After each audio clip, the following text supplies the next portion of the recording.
Associate Professor in Secondary Education in the College of Education and Human Development in Wills Hall.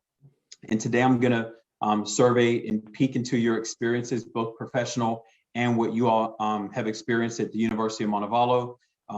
Throughout today's discussion, feel free to elaborate. But as I said, an hour can seem like a long time, or it can seem like a short amount of time, depending on how in depth we go into these experiences. So if you have an experience today that you'd like to share with us and all of our viewers and listeners, feel free to go in depth. I do appreciate a moment of poignancy and sincerity. So if you have to go in depth, feel free, but also feel free to practice moments of brevity in case other people want to get into their experiences as well. So without further ado, if you don't mind, you can take anywhere from 30 seconds to a minute to introduce yourself, give us your name, where you're at currently in your professional experience, maybe your major, possibly where you live or where some of your personal spaces are. You can give us whatever you want, just introduce ourselves. Let's start with Claire. Wonderful. I am Claire Quirk. I attended the University of Montevallo from 2014 to, well, undergraduate ended in 2018, but then I rolled over into the MBA and finished that in 2019.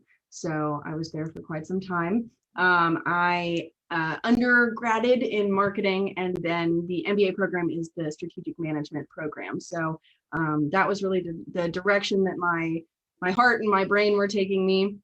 And my real, sort of career goal is to end up in operations. And also I'd love to be a, serial entrepreneur, make and sell off companies and hire people, give them great jobs and, all of that. But for now it is to move into operations with the company I'm with actually. So I work at a social media marketing agency in Birmingham called SociallyIn. And I love it. Oh yeah, I live in Birmingham, work in Birmingham, intend to stay here. So I will be around the university, you can't get rid of me.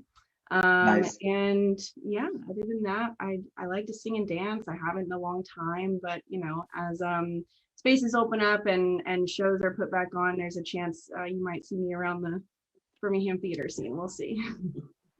Excellent. I also hear that you like plants. Oh, I love plants. Oh yeah. A little self plug. I starting to sell some plants on Instagram. So Alabama Plant Co. Look us up. Love plants. Nice little plug. Huge hobby. That's actually, I guess if we're talking career goals, that's it. Is get out of the corporate world entirely and sell people plants. That's the dream. That works. If anyone else wants to lay down plugs, feel free. This is definitely the spot to do so. You all have a lot going on, and I'm anxious to peer into your experiences. Thank you very much for sharing, Claire. Liucija, you're next. Yes, hello. So my name is Liucija Smaizyte, Wright. I attended University of Montevallo from 2013 to 2015. I transferred there from University of Texas at Arlington. I'm originally from Lithuania, been in the United States almost 10 years now. I work for Morgan Stanley, and I studied at University of Montevallo. I studied finance. Actually, currently still enrolled in MBA program as well. Planning to finish that next summer. And we currently live in Vestavia Hills here in Alabama. My husband went to University of Montevallo too. He was an accounting major, working for Deloitte. So that's me. I also hear that you're a super athlete. Yes, so I was on a tennis team here at Morgan Stanley. Not Morgan Stanley, University of Montevallo. Right. Yes, and that's how I came to United States. I got full athletic scholarship. So okay. Yeah. Are you keeping up on Wimbledon? A little bit, yeah. It was interesting. I didn't expect them to win this year, but it was an interesting game. I'm very glad for them. Well, thanks for joining us today. Next, Jasmine Thomas. Hey everyone, my name is Jasmine Thomas. I am a former women's basketball player at the University of Montevallo. I graduated in December of 2016, so I went 2012 to 2016. I received my bachelor's degree in finance, and I went back and got my MBA, and I finished up last May. So that was exciting. Also kind of nerve-wracking with COVID and the pandemic, but I'm so glad I received my degree through the mail, and I was able to wrap up on that degree. I'm currently working at the University of Alabama. I am an academic advisor and coordinator in the Culverhouse College of Business, and I'll also be teaching a professional development course in the fall for the first time. So I'm very excited about that. I just really have a passion for students and helping them develop for life after college. I'm just happy to be here, and I really enjoyed my time at Montevallo, playing sports and being involved on campus. Excellent. I love that we have student athletes in this session. It's nice to hear that different perspective. And a lot of respect goes to you, Jasmine and Liucija. You know, balancing and being a student athlete is no joke. It's serious business. So you all's experience and your efforts are definitely to be respected. Thank you. Well, last but not least, we have Jason Perry. Talk to us. All right. Hey, everyone. My name is Jason Perry. I am a 2018 graduate from the University of Montevallo, where I majored in business management. I am also a 2020 graduate of Montevallo, where I got my master's in counseling. I'm currently an associate licensed counselor, and I'm serving on campus at the University of Montevallo as the Student Diversity, Recruitment, and Retention Coordinator, where we coordinate the Montevallo M.A.D.E program. And that's our Minorities Achieving Dreams of Excellence program. And I work very closely with Dr. Samuels, Dr. Christy Lee, and just impacting our minority students, helping our minority students with the transition into college, and really just giving them a platform to be heard, to lead on our campus, to grow, to find community. So I really, really enjoy my work with that. And then I serve on the Albert Schweitzer Fellowship Council, where the fellowship selects 14 students every year to do a service project in the underserved community in Alabama. And Montevallo sits among schools like Auburn and Alabama and UAB and Stanford. And so I really love being a part of that program, but I really love that I get to continue to serve that program. Thank you. And Jason, with such a great attitude and friendly attitude, I know that that's part of the reason why you're able to invite and host and help retain a record number of students at the University of Montevallo. So thank you very much for joining us. Thank you. So without further ado, let's get into some of these inquiries. I'm going to, as well as the viewers and listeners, we're going to peek into your experiences. When I talk about some of these experiences related to diversity and inclusion, as well as equity and social justice, realize that we're not just talking about your experience while at University of Montevallo in the Stevens College of Business, but we're also talking about some of your social experiences that you've endured growing up at Montevallo and even beyond Montevallo. And you could even align some of your professional experiences to diversity and inclusion. So feel free to go all around the block, even bring up some, go off on a tangent and add context to some of your responses, okay? And remember, we'll practice brevity, but if you have a serious experience that you would like to talk to, we'll certainly let you unpack that. That provides context in a moment of sincerity as well, okay? So in your opinion, what do you think the value of diversity and inclusion is in education, in the classrooms in which you've experienced, or throughout the university campus, or even align with your professional experience? So in your opinion, what is the value of diversity and inclusion in those spaces?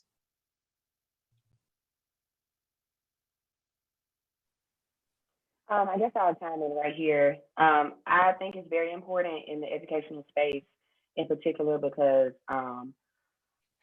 we're young. When you're an undergrad, you're young and you're trying to find out who you are, and you're trying to develop those social cues, and you're trying to figure out who you're supposed to be around, and you're trying to grow as a young professional and as a young adult. And I feel like diversity is so vital, because once you get exposed to all of those differences of opinions, it helps to make the transition into the career world more, it's an easier transition if you get exposed to some of those diverse opinions and beliefs and backgrounds. It makes the transition to the professional world much easier from the beginning. Good point. Thank you for sharing, Jasmine. And I'll jump in as well. So from the mental health standpoint, so that's sort of why I'm here. And so just after doing a little bit of research prior to this, I think it is important with diversity, inclusion, and also understanding and policy making, and whether it's in the corporate structure or the classroom structure, to understand and include mental illnesses, not only just in your own, like as a professor or as a boss in your own dealings with your students and employees, but also as an institution, understanding the different ways in which they will need to be included. So like the DSS services at Montevallo, wonderful, incredible, so thankful that they're there. But starting to offer more, say, different ways to take a test. I know that a lot of people have different test taking skills and have different ways, different environments they need to be in. So, providing lots of options in that way, just to allow people to finish school, because mental illness is often one linked to other health problems, chronic health issues, chronic pain, all kinds of things like that, which often keep people out of school and out of the workforce. And so understanding that and being ready to adapt to their needs is invaluable, I think. And additionally, just some statistics that I think are interesting. So nearly 1 in 5 US adults over the age of 18 report suffering from some sort of mental illness. That's as of 2016. I would imagine post 2020 that is an even higher number. So that's 18%, over 18%, or 45 million people in the US who struggle with mental illness. So I think it is something that not only should we consider, but should be a given in the workplace and in education. Absolutely. And I'm so glad you brought that up. We've definitely pivoted in terms of healthcare, mental health care, how we're going to talk about self-care later. So we definitely sort of took a pivot due to the pandemic. So thank you for the statistic and thank you for sharing. I love how you all are tying this to your career experiences, dropping a few statistics in there. I love it. Keep it going. Would anyone else like to touch upon this question? I think it's very, very important, very valuable, especially for someone like me that didn't even, for context, Dr. Samuels, 2 years ago, the M.A.D.E program didn't exist. And so I couldn't even have imagined doing this type of work. But also coming out of the College of Business, coming out of the Master's in Counseling, or the counseling program here in the College of Education, I in no way do I think I could really prepare for what we've embarked with the M.A.D.E program. But I'm so glad that I attended a university that valued diversity and inclusion, because I think it helped me to prepare to navigate those types of spaces and serve a diverse population. And to Claire's point, diversity and inclusion looks so different than just racially. It can be within age, within geographical location, within gender, within so many different things, that when you're serving a diverse population, even in counseling and the work that we do on campus, having those diverse perspectives and being able to have empathy is so important, but also knowing how to connect is really important to me. And then being willing to learn. I think from being around you, I've learned that a lot in just trying to better serve the students that we have here on campus. So it was really important to me that I was in a space in undergrad to be able to learn from not only diverse professors, but other diverse students and just alumni and all of the diversity that we bring, that Montevallo brings to this area. I think it really prepared me for that. Excellent. And I love how you all are not just talking about your experiences in your career, but you're also dropping a pin for the different services that are available for some of our listeners and viewers. And I think that's important too. Part of being an ally is talking about some things that you can enjoy in terms of services and help others. Jasmine, academic counseling. Claire, you mentioned DSS. Those are important services. And Jason, you talked about the M.A.D.E program, and even something that we see all the time, our professors, faculty and staff, even administrators can sort of lend an ear or give us advice or drop points for different things that we can receive in terms of services. Liucija. Yes. So yeah, I think that diversity and inclusion is very important, especially on campus. You know, as you have international students come and that they need to feel like, you know, they belong there as well. So it's very, very important in the classroom. But also I think, and I read a little statistic too, that inclusion and diversity, it helps with cognitive skills, it helps with critical thinking, it helps with creativity because you're exposed to different people, different cultures, you know, you learn different languages, and that helps you come up with new ideas and be creative in the classroom too. So I think overall it's a win-win for everyone. Excellent, thank you. Okay, so let's change gears a little bit.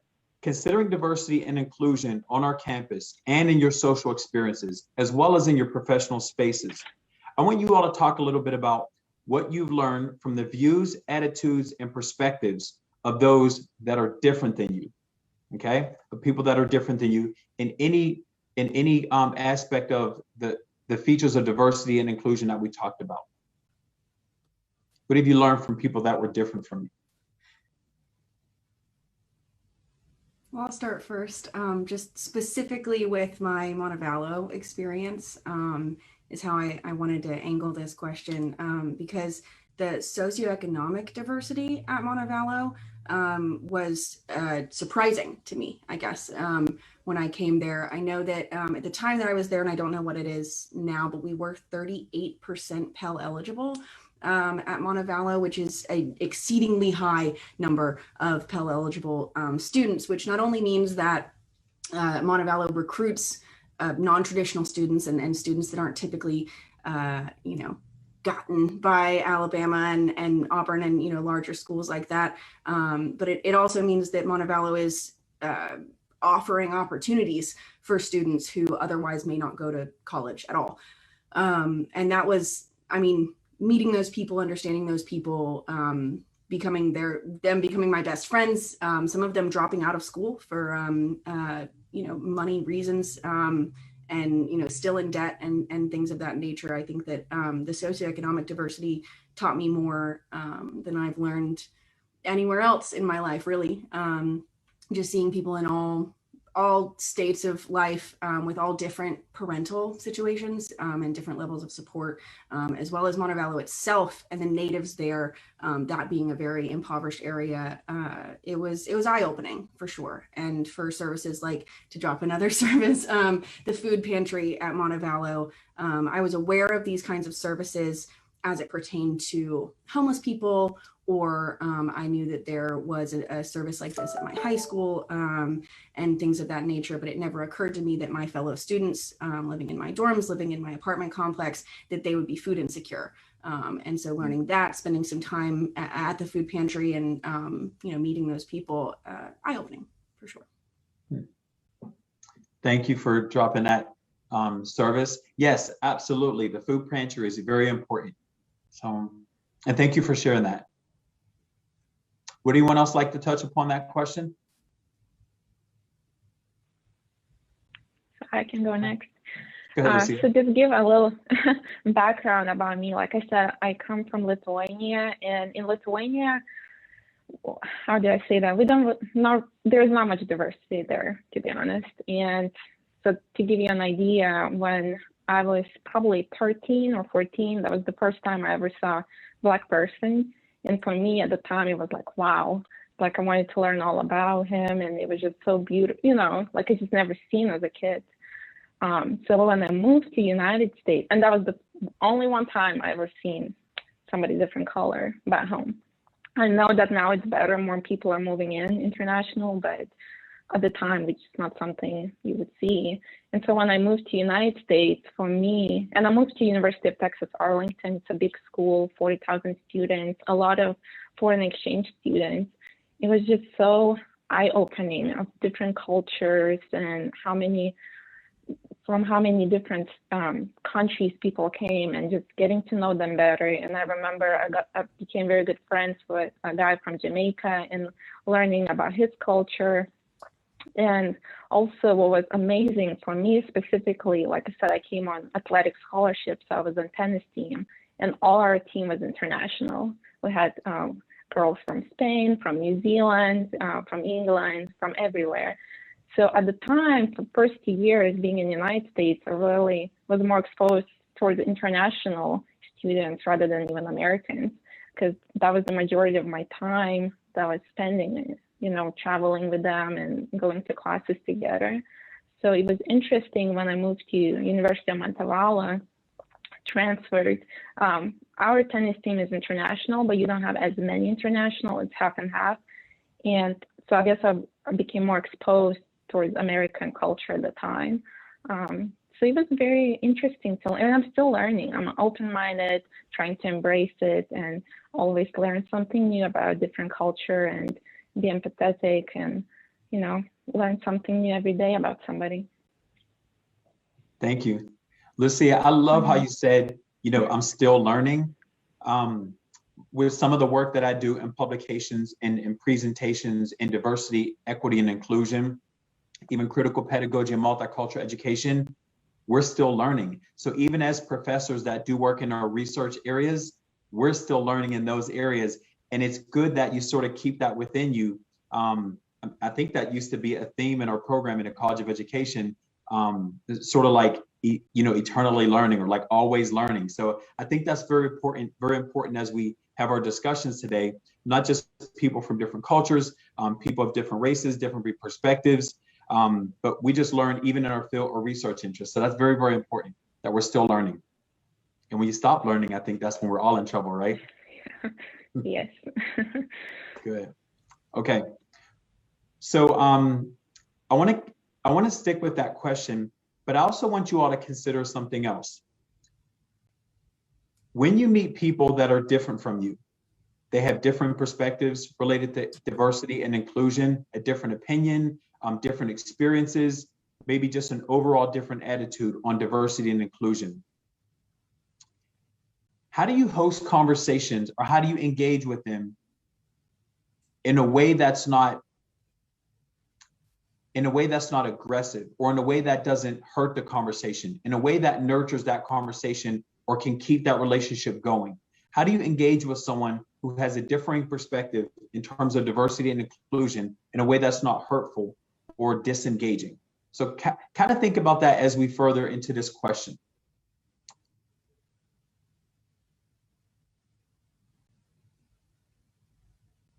What do you want? Go ahead, Jason. Yeah, well, I think that's a great question, because I think when you first get on campus, there's always that initial fear with those apparent differences. But I think what's beautiful about the experience you gain from Montevallo is that there's always those hidden similarities. And if you look at the College of Business specifically, you know, there's a great mix of like international students, Black students, white students, and all types of differences. Definitely, even with age, a lot of adult returning students as well within the College of Business, and it really makes for a rich experience. I think the one thing that helps nurture those conversations is leaning in on those similarities. And one apparent similarity is that you're both in the College of Business. So just asking those individuals, what drew you to the College of Business? What drew you to the University of Montevallo? And diving a little bit deeper, learning about them. I think what's special about UM is that we're such a close-knit university that it is really easy to meet people. I think that's one of the reasons I already knew Claire, I already knew Jasmine, because we're just all, you're going to have a group project with somebody, at least everybody, at least once in the College of Business. And so it's just a great way to connect with people and learn more about them, learn about what they're passionate about. And that's what really draws me to the work that I do. I advise our Minority Student Council, and that's comprised of groups like the Black Student Union, the Hispanic Student Organization, the International Student Organization, and several others, Spectrum, the Multicultural Student Organization. So all of these different groups bring their own unique perspective to campus. But just in my work, I get to learn from these presidents, learn from these group members, continue to grow my own understanding. And I've really embraced that. I really love to meet new people, to talk to them, to learn about their experience. And what I've learned probably most of all is that even if you share the same skin color, your experiences really shape who you are and how you think. So I really love to learn about people's experiences and how it got them to this point where we're crossing paths. Thank you for that. And Liucija, just to go back on the comment you made, when we think about racial homogeneity or coming into a place as diverse as the United States, you know, I can't even imagine, but thank you for sharing that. You had to learn so much when you came to, was it UT Arlington? Yes. Yeah, It was so that had to be a big shock. learning experience. Yes, it was very different. But thankfully, like I said, because our team was so diverse, my mom is Russian, so I speak Russian, and then I'm half Lithuanian, and we had a Russian teammate on the tennis team. So thankfully, like I was able to talk to her in Russian, which was very helpful at the time, because my English was not the best. And just being able to speak with somebody was very, very helpful at the time. So that made all the difference. Thank you for that. And Jason, I love how you mentioned hidden similarities and lean in on those hidden similarities. So very powerful. So would anyone else like to touch upon that question or their experience? I'll just briefly touch and say that right there, what you described of basically shutting up and listening and understanding other people. I was not good at that for most of my life.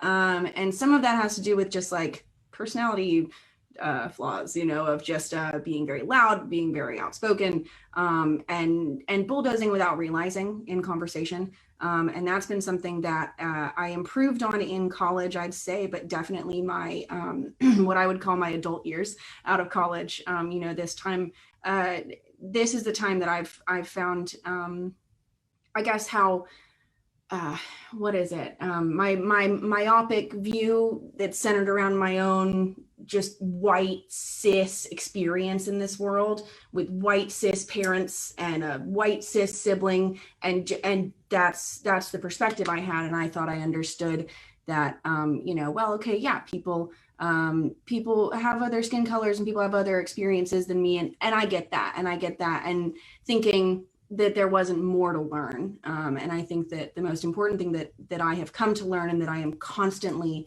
learning is that that exactly how I started, the shut up and listen. I have maybe one or two unique experiences in my life, but they're not stories that have not already been told.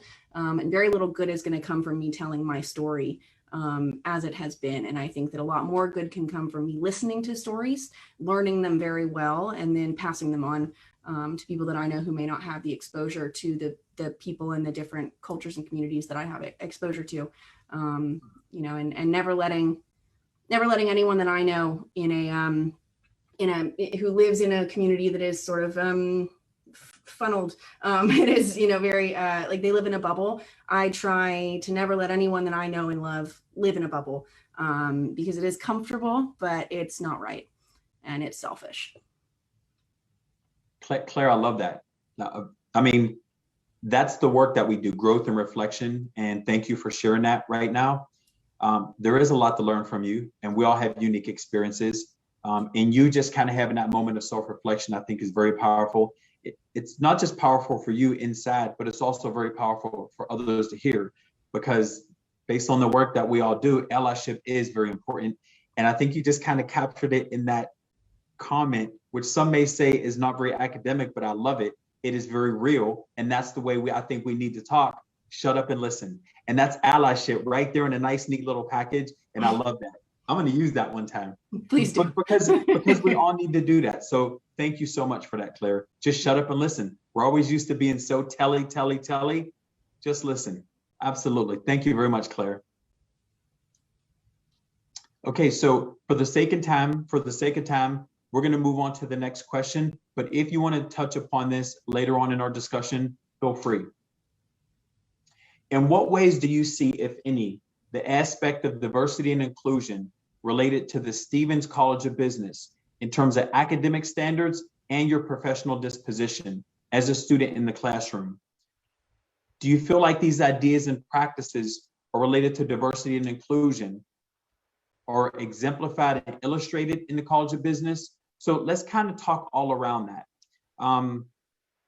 Do you see diversity and inclusion reflected in the Stephens College of Business in terms of your professional dispositions as a student or the academic standards?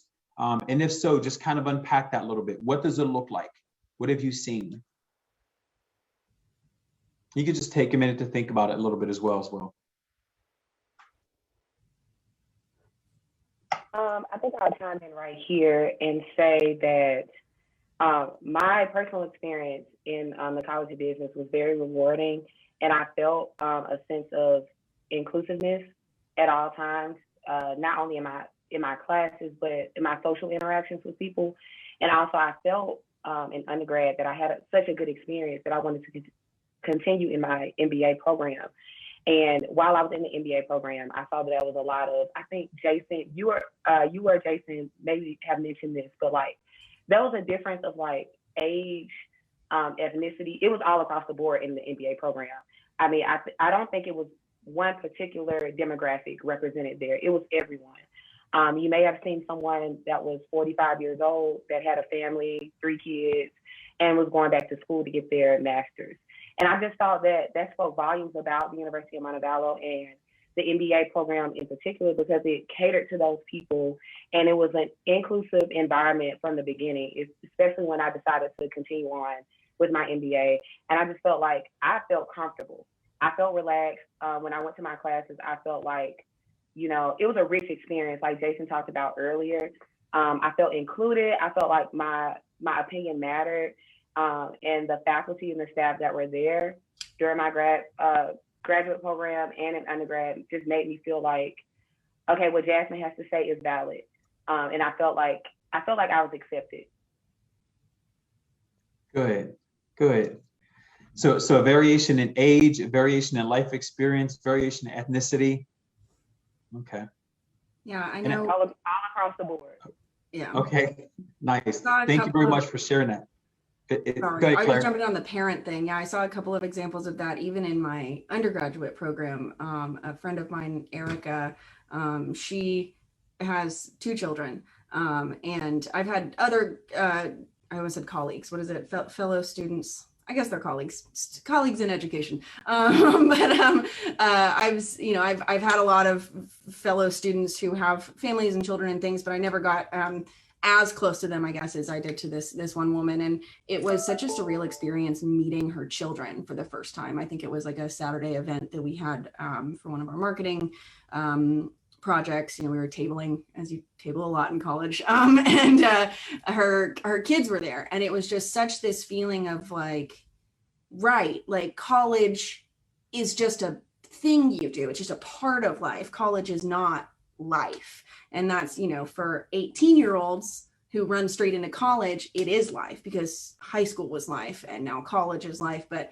the returning students, I mean, that was the first time that it even occurred to me that post having children and having a whole career, and then if I wanted to switch careers, I could also be, you know, a mother and be like, you know what, I'm going to go back to school. And not only was that empowering, but it also just, it's one of those like, oh, duh. Like I knew that people went back to school. I knew that. But as soon as it was just in my mind, I was like, yeah. And then Erica, like, we're all just doing this group project. We're dealing with the same problems in life. No, we're not. No, we are not. I don't have kids to go home to at night. I don't have 4 a.m. wake ups with a vomiting child and then still a presentation at 8 a.m. You know, the worst that I get is my cat gets a really bad hairball, you know, and or my mail doesn't arrive. Like my problems were just put into such perspective, realizing that, you know, if she's whipping out A+ on these tests and she's also driving kids to Little League, wow.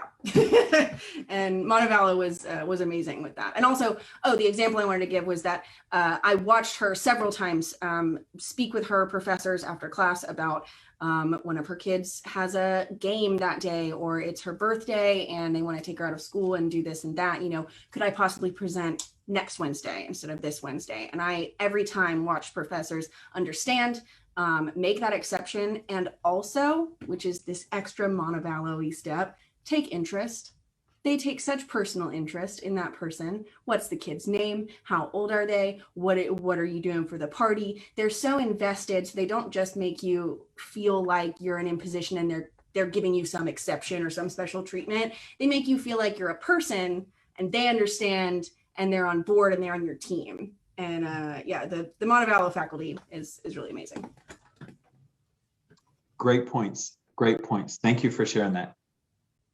Liucija or Jason.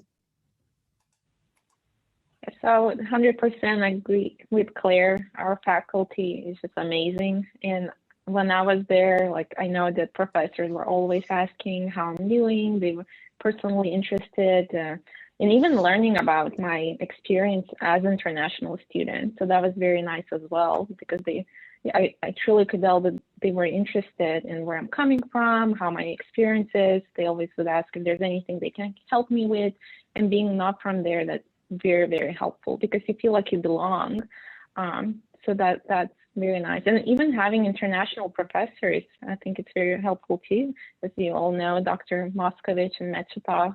So personally, yeah, that was very nice, being able to even sometimes speak to them in Russian. That was just, you know, reminding me of home. And so that was very nice. I bet they love that too, honestly. Yeah, I think the College of Business has the most international professors. Because business, man, international. Well, thank you for sharing that. Yeah. Jason? Yeah, I think one of the biggest culture shocks for me, in the sense, coming to Montevallo, I just finished a great internship with the Birmingham Mayor's Office, specifically the Division of Youth Services.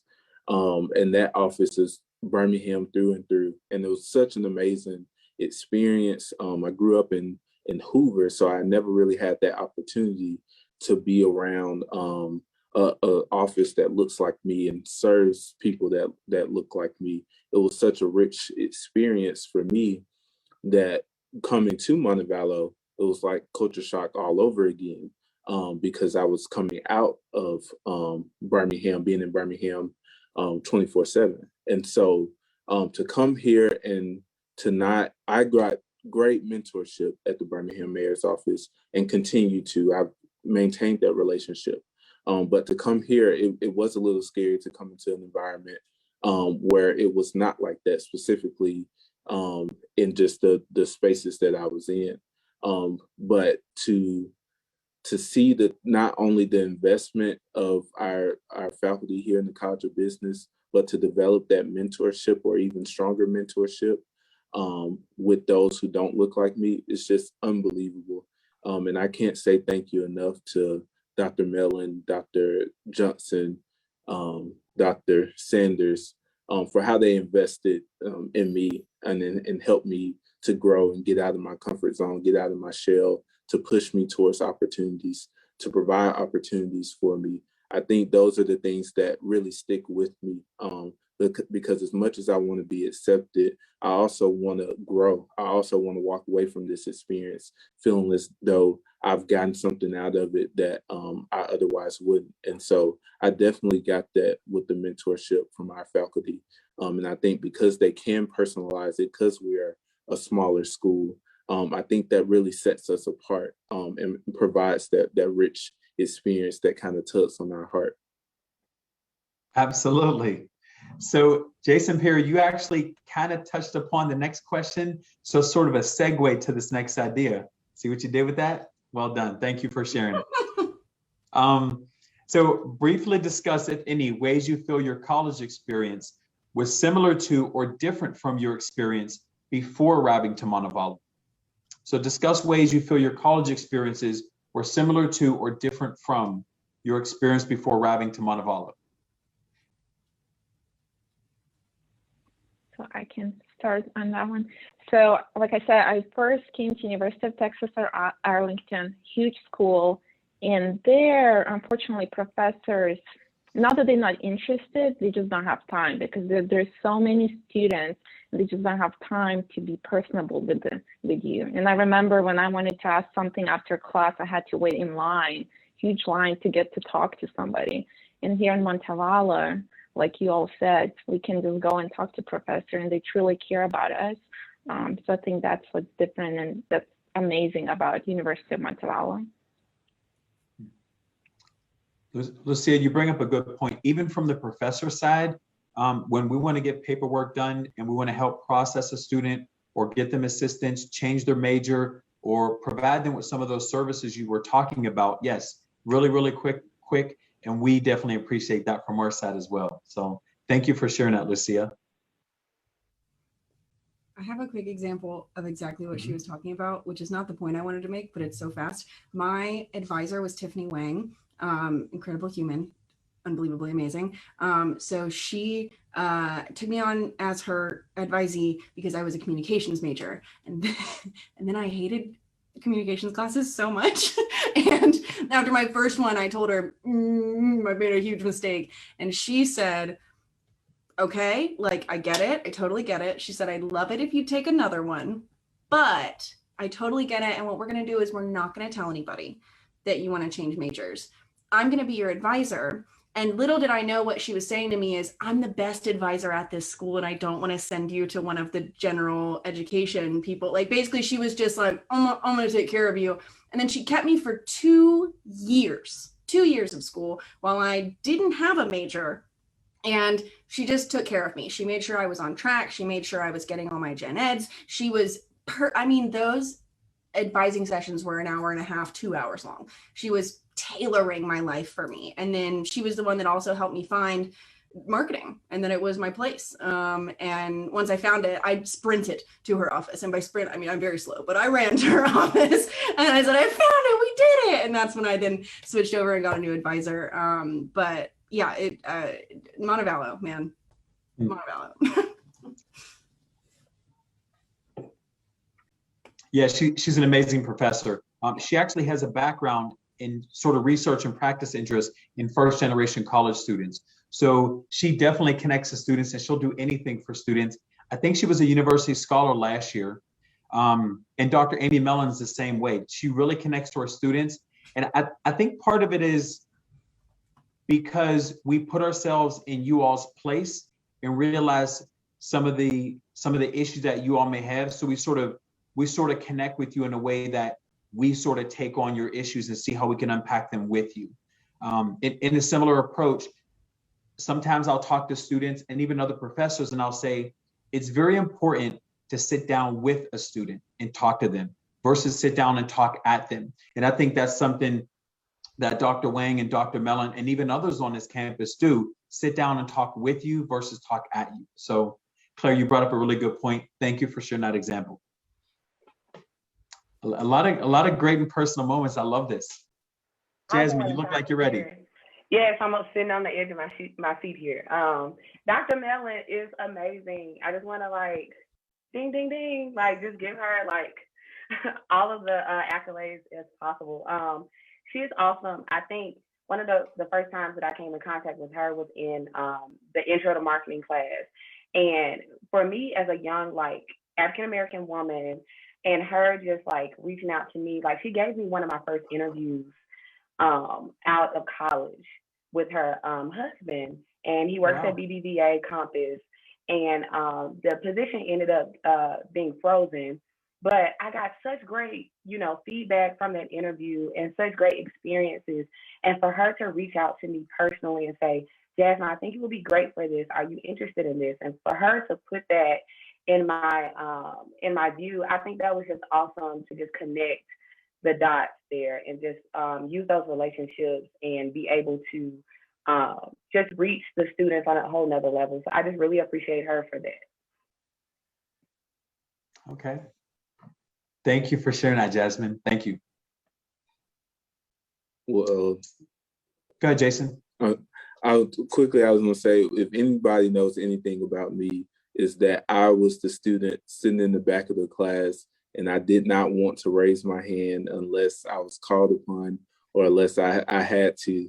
And I can just remember being in Dr. Mellon's intro to marketing class, and I can remember how she really had a great way of connecting with me and pulling more out of me, and she knew I was capable of more. And that just led to so many great things because she pushed me to do the Falcon Scholars Program, which was life-changing for me. She pushed me in my work with the STAT program on campus, and which is now FAM, Future Alumni of Montevallo. She pushed me to do undergraduate research, and she served as my advisor, and so many more things. Just that going that extra mile, that personal investment, and really trying to help you to grow. I think that's something that's all you can ask for from a college experience, because it's more than just the educational component, really setting you up for a better future, a better career. I think that's everything. And so gaining that experience with her and Dr. Johnson, he did a lot of those same things for me, and I was able to intern under him. And he, I definitely have to shout out Dr. Johnson. There was one day he wanted me to go to this like career fair thing, and I was so against it, but he really encouraged me to go, and he brought me some like ties that he had, because I wore the same thing every day. I was a football player. I only wore an athletic shirt and pants and shorts or whatever. So he really helped me I know he's a fashion guru, but he really helped me to like get comfortable in dressing professionally. And that still means everything to me, because I think that's so important. Being in diverse spaces is feeling like you belong, feeling like you can be yourself in those spaces. So I just can't thank them enough for really just investing in us and helping us become more of who we are, and growing in those spaces. Well, apparently Dr. Johnson really knocked it out of the park, because I always thought of you as like a very well-dressed man. Like one of my descriptions of you, if I'd be like, no, Jason, he's the one, he's like, he works with those organizations. He's always really well-dressed, and people will be like, that guy. So apparently it went really well. Thank you. And before we move on, I do want to just touch on one thing that's okay, actually Claire. how I wanted to address the question of the differences with going to Montevallo from my previous life. But it's the prevalence of mental illness at Montevallo. And I know that might sound like a read, but it's not. Montevallo is a place where, and this is my personal opinion, it is a place where people who do not fit into society and do not function very well in a typical, let's say capitalistic society, though that's very simplifying, but basically people who don't really function well, they don't understand the 9 to 5, the fast pace, the gender roles, when you don't conform, then you seek out spaces in which you don't have to. And I found being there that almost everyone I got to know was that person where they came from, didn't fit in, never had a group, couldn't find themselves, didn't identify with their own gender, didn't identify with the people who are around them, didn't understand what mental illness they might have, weren't exposed to the kinds of that they just, mental health wasn't accessible, wasn't understandable. They didn't have advocates around them. And so they flocked to this beautiful, safe space in the middle of a state that is for a lot of people not safe. It is, this is a beautiful place. Alabama is stunning, biodiverse, fifth most biodiverse state in the US, in case you're wondering. But it, a lot of the times is not inclusive. It is still very segregated. It is still very adverse to understanding and accepting mental illness and mental disorders. And there are a lot of people who flee the South because of that, who flee Alabama because of that. And so for Montevallo to provide this respite in the dead center of it all, I found that all of my friends are, either, gender nonconforming, they're society nonconforming, and they really got to find themselves and express themselves there. And every third person had a different color of hair and, different undercut on any part of their head that you could find, and the experimenting that you got to do on that campus. I mean, I can't think of another place in this world besides like Fashion Week that I could be the kind of person I experimented with being in college. And I think it helped a lot of people to find themselves. It helped me to figure out what was even wrong with me. I didn't even know I had an eating disorder until college. And so being around a lot of people who were very in tune with their mental health and had been to treatment centers and all kinds of different exposures that they'd had, in talking to them and getting to know them, I was like, there's so many things for me to unlearn and for me to discover about myself. And, diet culture being one of those, and understanding that anxiety and stress are totally different things. All of that came to me because of Montevallo. So, yeah. Well, Claire, I'm actually glad you brought that up, because I want you all to unveil one more detail about your experience related to inclusion and diversity. And that's actually a good segue, Claire. Yes. Are there any stereotypes that you've experienced before coming to Montevallo, while at Montevallo, or even in your social or professional experience after Montevallo, that you came in contact with that made you think about diversity and inclusion? And how did you fight against that stereotype? How did you approach that stereotype being exemplified? Did you walk away from it? Did you ignore it? Or did you take it head on? And how did you do so? And I know these are this might be a personal moment when we talk about stereotypes, diversity and inclusion, but if you would like to talk about a moment very briefly, feel free. So thinking about stereotypes before, during, or after Montevallo.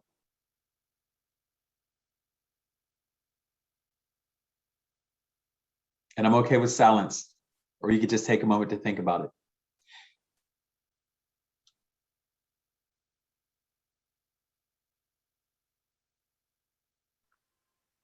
Go ahead, Jasmine. I think I'm ready to tackle this one. I would say, just coming from the background of being a women's basketball player and having that, I guess, negative stereotype of a black woman athlete type of thing. And even working in college athletics, a lot of you may know this or may not know this, but I worked in college athletics at University of Montevallo for 4 years before I transitioned to the University of Alabama. And I had I enjoyed my experience there as well, just working as a professional. But a lot of times people will, they'll try to put you in a box and think like, oh, she just wants to do that. I mean, she's a young black former basketball player. So if I can say it in a better way, she doesn't strive to do anything big. And so maybe her goals are kind of like not as lofty as some other people with different complexions or different backgrounds. And so I think when I stepped into the room, a lot of people were kind of like, okay, she's serious, or okay, she really has a good head on her shoulders, and she really she wants to do amazing things. She wants to be an administrator. She wants to help students that look like her. She wants to be a mentor to other African American, not just women, but men as well. And to see someone, I think a lot of people were, not to say taken aback by that, but they were surprised that I had such lofty goals and aspirations for myself. And so it wasn't a bad situation or anything like that. Again, I enjoyed my time working there as a professional, but I think a lot of people kind of I took them by surprise as far as coming in. I did a lot of research about college athletics. I would stay on webinars, and I would just do a lot of research. I'm a nerd, so I would do a lot of reading, and I really am invested in higher education. And so stepping into those rooms, I really wanted to contribute to the conversation. During those meetings, I would stand up and say things that probably, nobody else would say. And I think I challenged a lot of those norms, cultural norms, and I just wanted to step out the box. I don't like being put in a bubble. And I think professionally, I was allowed to say a lot of things. And I was put, our athletics director at the University of Montevallo, Mark Richard, he's amazing. And my supervisor, Don Makowski, amazing people. I hope they're watching this. Amazing people. And they gave me a space to be myself and to step into who I am now professionally and say things that needed to be said. I remember, for example, when the George Floyd situation happened last summer, I remember Mr. Richard coming to me specifically and asking me what we should do about our student athletes. Just having that space to be able to speak up and feel comfortable to contribute to the conversation. Me being the only Black person, one of two Black people in the administrative office at that time, it was just important to me. I felt important to be able to come in there and speak my piece about it, and I felt accepted. And so, Jasmine, I'm glad you said that, because when Mr. Mark Richard came to you, when you talked to Makowski or any other coach, any other adult in that building, they were serving as allies when they said, what do we do, right? Yes. Sort of like Claire said, shut up and listen. And true allies know when to do just that, when there's a moment. So thank you very much for sharing that. Well, we're kind of rounding the corner. It's 2:58. I'm not really sure if we can go over or not. But I want to ask you all, this is a unique question or statement that you are going to finish. So in a few descriptive sentences or one word or phrase, I want you all to describe a college that fully embraces diversity and inclusion or equity. So think of a college or a space that fully embraces diversity, equity, inclusion, or even social justice. And I want you to give me a statement, or for example, finish one of these statements, or give me one or two words describing the space or the college that fully embraces diversity, equity, inclusion, or social justice. For example, what occurs at this university? Or what activities occur at this university? What classes are taught? How does its attendees treat each other? What goes on this campus? So just kind of take a moment to think about it. A university or a space that embraces diversity in education is what? Or you could provide a few descriptive terms. Let's start with Liucija. Okay, so for me, again, being an international student, I would love to see university maybe having a international week where everybody gets together and tries different foods, talk with different cultures, have different arts. So I think that for me, I would love to see something like that. Because I know University of Texas at Arlington had that, and it was very nice to be involved into it. Absolutely. Thank you for sharing that, Liucija. Thank you. Go ahead, Claire. Me, a college or university or any institution, period, that is embracing diversity and inclusion will always be ADA accessible. There will always be ramps, elevators, lifts, anything that you could need. Alternate sinks for hand washing. All of the ADA requirements, they'll be met. And that is, it's a bit of an issue at Montevallo. But I think very much that for me, that is a big marker of a space that is inclusive. Okay. And I love how you sort of highlighted and hinted at a change in language. We do have an evolution of terms. So you dropped the term accessible, right? So accessibility, before we talked about handicap parking, now we talk about accessible parking. So I'm learning a lot from you all today. Thank you very much. Jasmine, and last but not least, Jason. what terms or phrases do you all think of in terms of a campus or a space that lends itself or embraces inclusion and diversity? I'm not really sure about the phrases or terms, but I will say as far as cultural climate on campus, making sure there are diverse organizations and different ways for students to be involved on campus. Black Student Union is one of the ones from the University of Montevallo that I remember distinctly because they were always visible and they were always doing stuff. They were always doing something. And so you had no reason but to notice them. But I think it's important, some of the ones, and I did a little research as well, some of the major universities or places that have a lot of like good diversity and inclusion, they just have a lot of organizations that cater to the students. They have to know their demographic and know who they're catering to. And they have a lot of different outlets for students to be themselves, to do different activities and things like that. So that's one, I guess, major thing about universities that they need to make sure that they hone in on. Thank you very much. These are all useful ideas. I'm taking notes. Thank you very much. Jason, last but not least, talk to us. Yeah, I think what Jasmine said was perfect because I really think providing that space for our students, for their voices to be heard, for them to lead, for us to lean on their perspectives, their thoughts, their ideas, but also providing a space for them to grow and to continue to learn themselves. And I think that's why we are so intentional about making sure our groups collaborate with each other, because there's a lot that we all can learn from each other. So I think when the university not only provides that space, but invests in that space, I think that really does a lot for our students. It sends the right message. That's why I love the M.A.D.E program so much, because that's what our administration has allowed that to morph into leadership for our students, to feel empowered and to feel strong and to feel connected. So I really love the work that I'm seeing around the nation, but specifically here at Montevallo, because I think we're trying to be intentional about creating those spaces. And sometimes what that means is just taking that time to listen and then to go from there and what we should do next. So if I had to say anything, probably that. Okay. You said not only provide, but invest in.